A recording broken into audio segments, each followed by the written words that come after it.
Cynhyrchiad proffesiynol cymunedol ydy Blodyn, lle mi fyddan ni yn deud stori. Mi fydd y stori yna wedyn yn cael ei chreu ac yn cael ei gwireddu gan bobl Blaenau Ffestiniog a Talsarn, a mi fyddan ni'n ei lleoli hi yn Blaenau Ffestiniog a Talsarn mwyn i bobl gael dod i gweld hi. Oedd Cylainta'n brosiect nathon ni gychwyn yn yr un strwythur, rhywbeth nathon ni gychwyn ar y stad a'i greu ar y stad, hefo pobl ar y stad. Mae Blaenau Talsarn yn ddipyn mwy. Yn enwedig Blaenau Ffestiniog, mae cerdded o gwmpas y lle yn di agor yn llgada fi i'r raddfa sy'n bosib, ac wrth gwrs mae yna fwy o bobl sy'n golygu bod yna fwy o bosibilrwydd o greu rhywbeth sy'n wir yn gobeithio mynd i effeithio ac yn rhoi llais i Blaenau ac i Talsarn.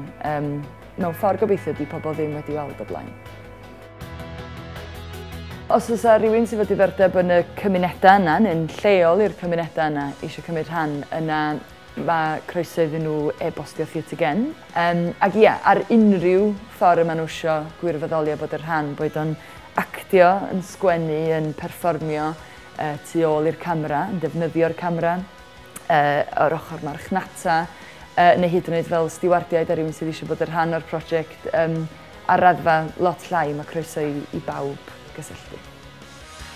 Mi fydd hi'n raddfa eitha mawr gan bod ni yn defnyddio'r stryd ac yn defnyddio yr lleoliad. A gobeithio fydd yna lefelau gwahanol iddi o ran y math o gelfyddyd fydda ni'n defnyddio. Fydd yna elfen a ffilm, can, actio, dawns, celf ac dwi'n siŵr ambell i beth arall hefyd.